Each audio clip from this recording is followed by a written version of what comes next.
안녕하세요. 저는 서울에 거주하고 있는 42살 여자입니다. 만나 뵙게 되어서 반갑습니다. 결혼을 한 지도 벌써 15년이 넘었고 하나 있는 아이도 벌써 중학교에 입학을 해서 제법 다 키운 듯한 기분도 듭니다. 맞벌이를 하느라 육아가 어려웠지만 아이가 크고 어른 말을 들을 줄 알게 되니 육아도 한결 수월해지더군요. 저도 조금은 사는 게 덜 버거웠고요. 하지만 이렇게 어려운 자리임을 무릅쓰고 사연을 보내보게 되었습니다. 제 사생활이 고스란히 노출이 되는지라 누가 알아들을까 먼저 걱정도 되는데요. 조금 더 용기를 가지고서 솔직한 수다라도 떨어보고자 이렇게 자리에 앉아 글을 쓰게 되었습니다. 잘 부탁드립니다. 저희 남편은 사업을 합니다. 대단한 부자는 아니어도 시아버님, 증조 할아버님으로부터 물려받은 돈이 계속 쌓여져 있던 사람이었죠. 요즘 말로 하면 금수저 말입니다. 연애할 적에는 차도 없이 대중교통만 이용하며 데이트를 했고 제가 아르바이트 월급을 받아 프랜차이즈던 가게에 아이스크림 하나를 사주겠다고 하니까 좋아라 신나라 하더라고요. 그런 모습 때문에 이 사람이 돈이 많은 사람일 줄이라고는 정말 상상도 못했습니다. 결혼하겠다고 남편 사는 집을 처음 방문했을 때 알아차렸죠.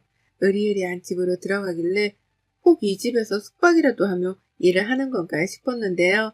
현관으로 들어가 정문을 통해 당당히 집에 입성하는 남편을 보고 그리고 옆에서 왔냐며 인사를 하는 가정부를 보며 알아차렸답니다.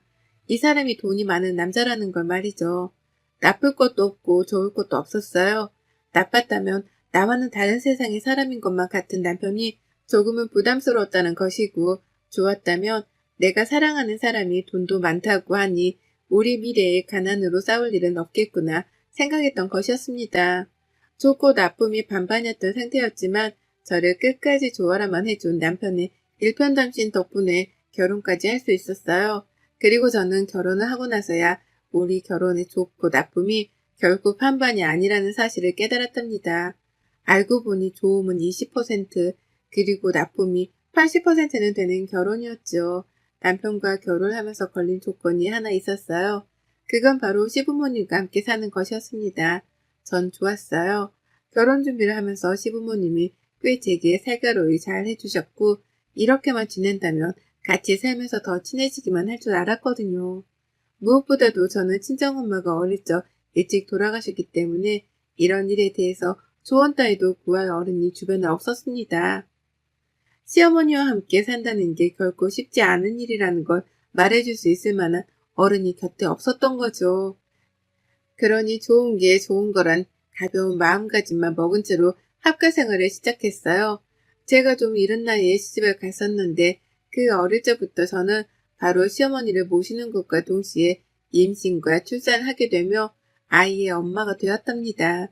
그리고 곧이어 저는 맞벌이를 시작했어요. 부잣집으로 시집을 가서 아이를 낳고 잘 살기만 하면 되는 게 아니었냐고 놀라셨을 분들을 위해 말씀을 드리자면 저는 시어머니 때문에 100% 강제적으로 맞벌이를 시작하게 되었답니다. 당장 가지고 있는 것이라고는 대학 졸업장이 전부였던 저에게 갓 낳은 아이도 내버려 둔 채 밖에 나가 돈을 벌어오길 강요하셨거든요. 뭐가 뭔지 하나도 몰랐지만 어머님이 시키는 대로 했습니다. 당장 나가서 일을 시작하려니 유부녀의 아이까지 있는 저를 쉽게 받아주는 곳은 없었고 겨우겨우 남편의 도움을 받아 남편 친구분이 일하는 회사에 격리로 들어갔어요. 남편 회사에 취업을 하면 안 되나 싶었는데 시어머니가 그건 또 죽어도 싫다더군요. 원래 와이프랑 한 직장에서 일하는 게 아니라면서 학일 때도 반대를 하셨답니다. 그러니 남편도 저를 취업시켜 주려다 되려 친구 직장에 소개를 시켜줘야만 했고 뭔가 상황이 우습게 돌아갔어요. 돈 많은 집안의 며느리가 취업을 구걸하는 꼴이었달까요? 하지만 전 괜찮았습니다. 내 통장에 내가 일한 만큼의 돈이 들어올 테니 그걸로 내 간식거리, 내 옷, 하다못해 내 아이 선물도 내 스스로 살 수 있겠다 싶었거든요. 밖에서 일하는 동안에 시어머니께서 아이를 또 돌봐주니 제가 체력적으로 힘들 것도 없었고요. 그런데 이게 좋은 게 결코 아니더라고요. 시어머니가 참 독하리만큼 저에게는 매정하셨답니다. 한 번은 이런 말씀을 하시더라고요. 돈 없는 며느리가 집에 들어온다길래 딱 하나만 따져봤다고요. 그래서 뭐냐고 물어보니 자신의 말을 잘 들을지 말지에 대해서만 따져봤다더라고요. 돈도 없고 백도 없는 주제에 시어머니 말까지 안 들으면 그건 고물단지나 다름없는 거라고 말입니다. 그래서 시험을 해보셨대요. 막 출산한 저한테 밖으로 나가 일을 하라고 시켜서 자신의 말을 잘 듣는지 안 듣는지를 확인해 봤다더군요. 그러니까 그 말은 곧 어머님이 저의 순종을 확인하기 위해서 억지로 안 해도 될 일을 하라고 하며 밖으로 떠미셨던 겁니다. 내 아이도 집에 내버려 두게 한 채 말입니다. 나를 무슨 자신의 애완견 정도로 취급을 하는 건가 싶어서 기분이 더럽고 껄끄러웠습니다. 그와 동시에 시어머니의 성격이 결코 정상은 아니시라는 생각이 들어 섬뜩하기도 했어요. 그리고 살면서 겪어보니 시어머니로부터 느꼈던 섬뜩함은 모두 다 사실이었답니다. 어머님은 늘 저를 시험하려고 하셨어요. 그냥 이렇게 해달라고 이런 걸 원한다고 말씀이라도 해주신다면 제가 당황스레 들어드렸을 텐데요. 절 늘 시험하려 하면서 경계하시더라고요. 마치 이 집안의 돈을 홀라당 빼먹어 가려는 돈 없는 도둑놈을 보듯이 절 경계하고 감시하고 또 확인하려 하며 지켜보셨답니다. 한밤중에 야식이 너무 고파서 라면 하나를 끓여 먹었더니만 그걸 가지고 일주일이 넘도록 왈가왈부를 하며 잔소리도 하셨죠. 라면을 멋대로 끓여 먹었다고 집안에서 일하는 가정부한테 제 흉을 보더라고요. 식탁 위에 먹으라고 놔둔 과일조차도 제가 손을 대려고 하면 도둑놈 바라보듯이 곁눈질을 주셨고 퇴근해서 집에 온 그 순간부터 저의 뒷꽁무니를 졸졸 따라다니며 감시 아닌 감시를 하셨답니다. 한 번씩은 제 방에 멋대로 들어와 서랍도 뒤지더라고요. 제가 말은 안 했지만 일하는 아주머니께 물어보면 꼭 아주머니 표정이 일그러지곤 했어요. 아주머님이 어머님이랑 짜고 뭔가 제 흉을 볼 때마다 나오는 표정이었죠. 그러니 저는 시어머니가 내 서랍을 뒤진 장본인이라는 걸 바로 눈치를 챘고요. 뭘 확인하려나 싶었지만 멈추지 않고 계속되었어요. 남편이랑 외식이라도 하고 오면 돈 아깝게 무슨 라고 하면서 꼭 돈이 아깝다는 소리를 하셨고 저한테 새 옷이라도 보이면 무슨 돈이 있다고 라면서 또 돈 타령을 하셨답니다. 제가 일하고 받아온 월급은 꼬박꼬박 제 통장에 모아놓으면서 남편 생일, 시부모님 경조사 등 자잘한 곳에 썼었는데 그걸 가지고 시아버지께 흉을 보기도 하셨어요. 자기가 시켜서 취업을 시켜놨는데 그 월급을 자신한테 모두 다 가져오지를 않는다면서 말이죠. 내가 일해서 버는 내 돈인데 그 월급을 당연스레 받으려고 하더라고요. 돈도 많은 집안의 큰 어머님이면서 며느리한테서 그 적은 월급까지 받아가려 하다니 겪으면 겪을수록 정말 저하고는 맞는 것이 하나도 없는 분이셨답니다. 내가 뭘 어떻게 하더라도 나하고는 잘 지내려 할 생각조차 없는 분이시라는 걸 제법 일찍 깨우치고 살았어요. 그리고 그러던 중 저는 집안에서 큰 보물을 도난당하게 되었답니다. 벌써 8년이 된 일이네요. 앞서 저희 친정엄마가 일찍 돌아가셨다고 했는데요. 엄마가 돌아가시면서 제게 남겨주신 유품이 있었어요. 그건 바로 엄마가 외할머니로부터 받으셨던 목걸이였죠. 순금으로 된 체인에다가 펜던트로 작은 다이아몬드가 박혀있는 목걸이였습니다. 집이 절대로 유복한 집안은 아니었는데 저희 외할머니는 유복하셨거든요. 외할아버지한테 시집을 오시면서 가난히 발을 디디셨을 뿐 그 전까지는 아가씨 소리를 들으며 부잣집에서 사셨다 하셨습니다. 그때 할머니가 시집을 가면서 증조부님께 선물로 받은 목걸이라고 엄마가 말씀을 해주셨어요. 그게 저희 할머니 그리고 엄마한테는 가장 비싸고 예쁘고 값진 귀중품이었고 엄마는 그걸 하나뿐인 딸이던 저에게 물려주신 것이었어요. 저는 당연히 아깝고 다를까봐 무서워 목에 매달아 본 적도 없이 보석함에만 넣어두고만 살았고요. 시집을 오면서는 시댁에 들고 오긴 했는데 시어머니 하는 짓이 너무 무섭고 걱정이 되어 깊숙한 곳에 숨겨놨답니다. 안방 안에서도 저 혼자만 알 수 있는 안방 침대 매트리스 속에 말이죠. 안방 청소 자체를 하지 말아달라고 아주머님께도 부탁을 드려놨기 때문에 저 아니고서는 남의 침대 매트리스를 들어 올리면서까지 수색을 할 사람은 집안에 아무도 없었답니다. 그런데요, 그게 사라졌어요. 8년 전 딱 이맘때에 말이죠. 야근을 하고 집에 왔는데 저를 빼놓고 시어머니가 남편이랑 아이를 데리고 외식을 하러 나가셨더라고요. 당시 시아버지는 이미 돌아가신 후였는데요. 집안에 혼자 있고 우쩍한 것이 뭔가 기분이 그리 썩 좋지 못하던 와중에 침대 매트리스를 들쳐 올렸습니다.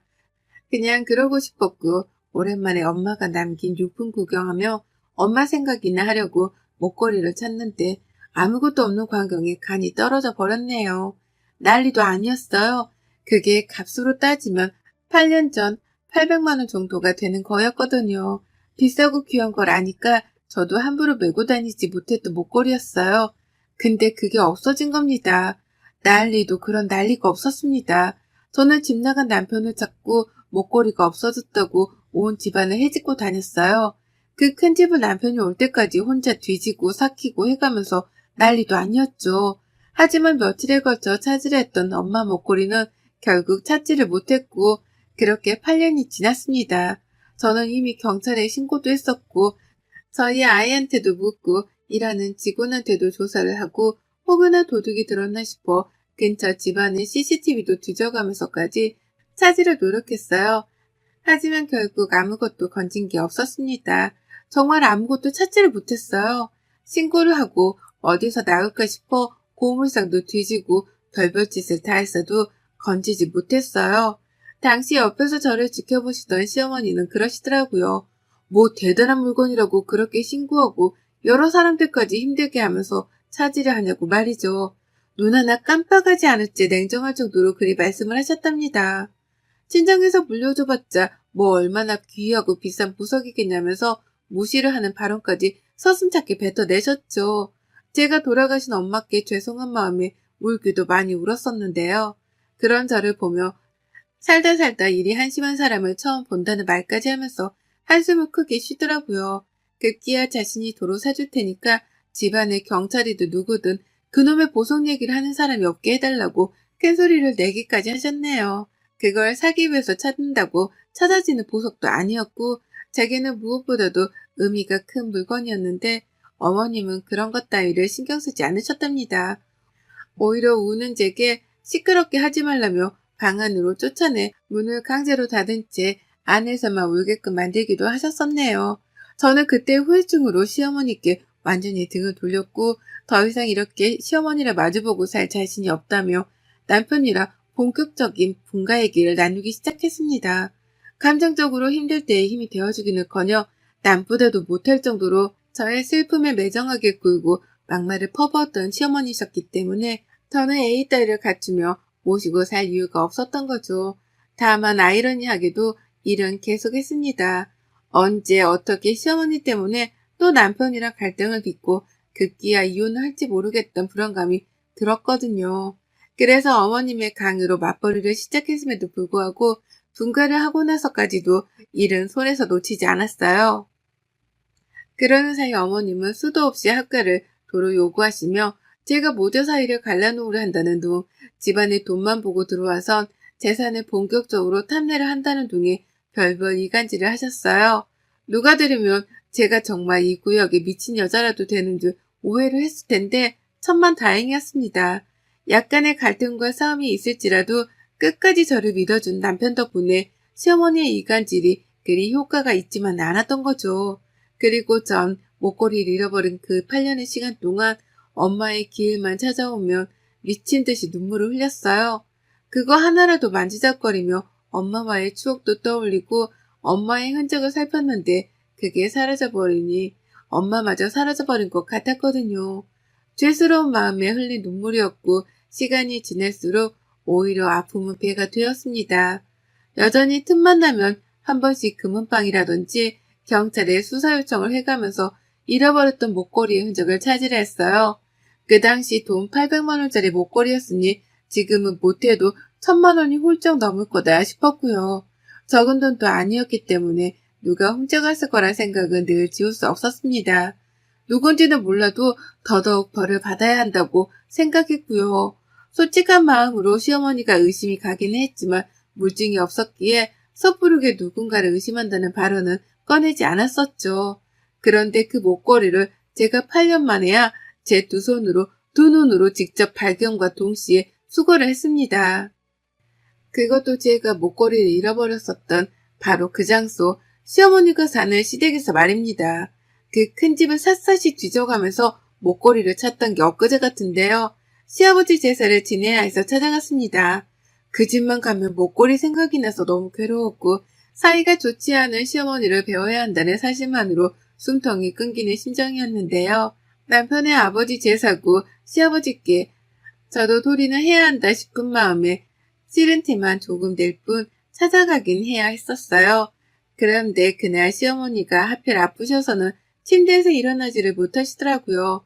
팔팔한 모습만 뵙다가 갑자기 나이 드신 분이 아프시다고 하니까 저도 별 수 없었습니다. 가서 물 한 잔이라도 따라드리고 죽이라도 갖다 드리며 챙겨는 드려야겠다 싶었네요. 그렇게 시어머니가 주무시는 안방으로 들어가게 되었습니다. 목걸이 잃어버렸을 적에도 자기 방에 들어가서 도둑 취급을 하기만 하면 가만 안 두겠다고 소리를 지르고 별 난리를 쳐서 입구에서 화장대만 살펴본 게 전부였어요. 그 후는 제가 시어머니 몰래 방 안에 들어가 살펴보기도 했었는데 그때마다 소득이 없었고요. 그런데 이번엔 뭔가 풍경이 달랐어요. 평소처럼 평범하게 걸려있는 벽 한가운데에 액자가 왜인지 너무 심하게 삐뚤어져 있더라고요. 그게 신경이 쓰였고 어머님한테는 죽을 가져다 드리다가 나눌 대화도 없고 뻘쭘했던 나머지 어머님을 대신해서 그림이라도 도로 멀쩡히 걸어드리고자 벽으로 갔습니다. 근데 그때 어머님이 뒤에서 절 붙잡으려 하시더라고요. 만지지 마! 라고 소리를 치면서 말이죠. 아파서 누워 계신 분 입에서 큼지막한 소리가 튀어나오니 어찌나 놀랬던지 몰라요. 그리고 그 말을 듣자마자 촉이 팍 왔죠. 왜 이 그림을 만지지 말라고 하는지, 이 그림 속에 보물단지라도 숨겨두신 건가 싶어서 그 잠깐 동안 오만 가지의 생각이 들었습니다. 그리고 본능적으로 누워 계신 시어머니를 뒤로 한 채 그림으로 냅다 뛰어가 그 그림을 손으로 들춰냈죠. 그리고 그때 저는 알아차렸어요. 보통 못에 걸려있는 그림이라면 손으로 들쳤을 때 그림 액자가 들려야 정상인데 이 그림은 들려지지 않는다는 걸 말입니다. 그리고 나서 그림을 똑바로 걸어놓고서는 살며시 왼쪽으로 오른쪽으로 들춰내 보려고 하니 그제서야 그림이 들리더라고요. 네, 그 그림은 벽에 걸려있던 그림이 아니라 마치 책장을 펼쳐내듯이 그림 오른편이 벽과 완전히 고정이 되어 있던 일종의 문이었어요. 쿵쾅거리는 가슴을 뒤로 한 채 주저앉고 문을 열었습니다. 그 안에 누가 봐도 근거로 보이는 철문이 나왔고 저는 남편의 이름을 미친 듯이 불러가면서 문을 따르고만 했어요. 뒤에서 시어머니는 아픈 몸을 이끌고 저를 말리고자 침대에서 일어나기까지 하셨으나 노인네 힘이 저보다 셀 리는 없었습니다. 저는 그림 속 금고 앞에 서서 자리를 지켰고 제 외침에 달려온 남편조차도 금고의 존재를 미처 몰랐었는지 시어머니와 금고를 번갈아 보면서 어쩔 줄 몰라 했어요. 이게 도대체 뭐냐고 어떻게 발견을 한 거냐면서 질문을 막 던져내더니만 결국 시어머니께 직접 비밀번호까지 물어봤죠. 남편도 예상을 했던 겁니다. 금고 속에 내가 도난을 당했었던 그 목걸이가 있을지도 모른다는 예상을 말입니다. 시어머니는 필사적으로 비밀번호를 알려주지 않으려고만 하셨지만 저는 필사적으로 그 문을 열겠다며 급기야 집안에서 망치까지 찾아와서는 그 문을 두드려댔어요. 정말 공장바닥이 따로 없었습니다. 망치의 벽 망가지는 소리가 너무나 요란스러웠고 시어머니는 이제라도 겁이 나는지 그러지 말라고 벌써부터 옆에서 싹싹 빌더라고요. 보통 같으면 제가 왜 그러냐면서 제 흉만 보셨을 뿐인데 웬일로 저를 타이를 하는 듯 말려가면서 금고를 사수하려 한 겁니다. 하지만 곧 그 금고문을 열렸어요. 어떻게 열었냐고요? 저희 애가 들어와서는 비밀번호를 눌러보라 하더라고요. 그래서 남편이 별 생각 없이 시어머니 생년월일 6자리 수를 눌렀는데 실패를 했고 그 후 바로 자기 생년월일 6자리 수를 눌렀는데 또 실패를 했습니다. 그래서 제가 혹여나하는 마음에 남편 생일로만 4자리 수를 눌렀는데요. 문이 열리더라고요. 그리고 그 안에는 누가 봐도 내 엄마 목걸이만 들어있던 보석함으로 추정이 되는 시뻘건 벨벳의 보석 상자가 있었답니다. 그걸 동시에 발견한 남편과 저는 누가 먼저라 할 것도 없이 보석함을 끄집어냈고 저는 그 속에 든 우리 엄마 목걸이를 8년 만에 다시 발견해내며 꺼이꺼이 울었어요. 이게 왜 여기 있어? 여기 있었는데 그것도 모르고 사방팔방을 찾아다니며 죄책감이 살았네. 엄마! 라면서 쉬지도 않고 울다가 숨이 넘어가는 줄 알았습니다. 남편은 미안함에 몸둘 바를 몰라하며 시어머니 노려봤고 아파서 누워있다가 저에게 매달리며 금고를 사수하려 한 시어머니는 벌써 도망을 나가고 안 계셨어요.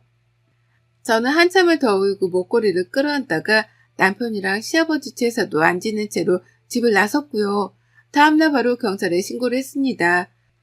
8년 전 도난 신고를 했던 그 물건을 도로 찾았다고 도둑년을 어떻게 처벌할 수 있냐면서 말이죠. 아쉽게도 절도죄로 시어머니를 처벌시킬 수는 없었습니다. 이게 유효기간이 있는데 8년이면 그 유효기간을 넘겼다더라고요. 내 귀한 물건을 훔친 장본인을 주인이 벌 주려 하는데 유효기간이 있다고 하는 사실에 화가 치밀어 올랐어요. 하지만 별 수 없다 싶었고 그럼에도 불구하고 어머님을 벌주겠다 결심했답니다. 그래서 다른 거 필요 없이 경찰분께 저희 시어머니를 경찰서로 불러만 달라 애원했어요. 절도된 목걸이를 찾았는데 서로 나와주셔야겠다는 그 한마디만 말이죠. 제가 꼭 한 번씩 경찰서에 찾아와 그 목걸이의 행방을 묻고 찾고 다녔는지라 이 서안에서는 저를 모르는 사람이 없었습니다. 그래서인지 경찰분도 저를 너무 딱하게 바라봐 주시면서 응해주시더라고요. 그냥 단순히 목걸이를 찾았고 서로 놔달라는 말만 해주신 거죠. 그리고 이내 시어머니께서는 버선발로 서에 뛰어오셨어요. 자신을 잡아가기라도 하는 줄 아시는 건지 돌아오자마자 저 멀리 서 있던 저를 발견하고서는 저한테로 곧장 달려오시더라고요. 합의금으로 주려고 하신 건지 가방 안에는 현금 다발까지 챙겨져 있었고 어머님은 밑도 끝도 없이 그 현금들을 건네시며 애원을 하셨습니다. 훔치려고 한 게 아니라 자신이 집안에서 발견을 했는데 누가 가져갈까 싶어서 고이고이 보관을 해놓은 거라고 변명을 하시면서요. 자신이 훔치려고 한 게 아니라는 말만 되풀이를 하며 돈다발을 제게 넘기셨고 그래도 풀리지 않는 제 표정에 불안하셨는지 발을 동동 구르면서 한 번만 봐달라 손을 싹싹 비셨답니다. 전 아무것도 하지 않고 서 있기만 했는데 어머님은 도둑이 제발 저리듯이 스스로 찔려서는 애원하고 돈다발 건네주고 싹싹 빌기까지 하며 용서를 구하신 거죠. 그러다 그기야 스스로 예뻐 보여서 목걸이를 훔친 거라는 자백을 하시더라고요. 전 정말 아무 말도 하지 않은 채 경찰서에서 나서려는 시어머니를 무섭도록 노려본 게 전부였습니다. 근데 어머님은 돈 주고 봐달라 애원하다 자백까지 하시더니만 급기야 스스로 그 귀한 무릎까지 먼저 꿇으셨어요. 이 집에 시집와서 평생을 도둑 취급을 받으며 살았던 저였습니다. 밤에 야식 하나 먹는 걸 가지고도 자기 집안의 음식에 함부로 손을 댄 도둑마냥 취급을 당했던 저였죠. 유일하게 엄마가 남겨주신 귀하고 비싼 유품이었고 그걸 보며 유료를 받고 엄마를 그리워하기도 했습니다. 근데 그걸 시어머니가 매트리스까지 들쳐내 훔쳐간 걸로도 모자라서는 그 긴 시간 동안 입을 꾹 다물고 계시다니. 이제서야 돈다발을 건네며 싹싹 비시더라고요. 만감이 교차했고 사는 게 뭔가 싶고 혼동스러웠어요. 남편은 같이 죄스럽다며 저를 토닥인 채 고개만을 푹 숙였고 시어머니는 한 번 꿇은 무릎을 다시 펴기 힘드셨는지 그 자리에서 돌처럼 굳어버리셨습니다. 그리고 전 어머님을 무시하기로 했죠. 평생 지금 무릎 꿇은 스스로의 모습을 떠올리며 죄책감에 사실하고 그 사과도 안 받아줬습니다. 그냥 됐다는 말. 어머님 돌아가시면 제사는 안 차려드릴 테니 제사밥 얻어먹을 생각은 안 하시는 게 좋을 거라는 악담만을 남기고 일어서시라는 말도 없이 먼저 자리를 나와버렸답니다. 어차피 법적 조치를 하지 못해 아쉬운 와중이었는데 먼저 돈도 건네주고 무릎도 꿇으시니 더 복수할 필요는 없었던 거죠. 그냥 그 수치심을 그대로 안고 사시길 바라며 용서한단 말 따위도 없이 어머님을 버려두고 경찰서를 빠져나왔네요. 그날 하루 종일 목걸이를 찾았다는 생각에 가슴이 후련스러우면서도 시어머니의 굴욕을 떠올리며 몇 번이고 환호를 질렀던 것 같습니다. 그리 못되게 살더니만 노년에 꼴 좋다면서 말이죠. 그리고 전 다시 목걸이를 잃어버리지 않겠다는 각오로 금고까지 사서는 그 안에 목걸이를 고이고이 간직하기 시작했답니다. 이제 다시는 어머님께 보일 일도 뺏길 일도 없는 이 목걸이를 죽을 때까지 간직한 채로 살 거예요. 두고두고 떠올려보며 시어머니가 제 앞에서 무릎을 꿇은 그 굴욕도 되새길 거고요. 긴 시간 걸쳐서야 제게 다시 돌아온 이 목걸이를 다시는 도둑질 당하지 않을 겁니다. 여러분의 생각은 댓글로 남겨주세요. 오늘도 시청해주셔서 정말 감사합니다.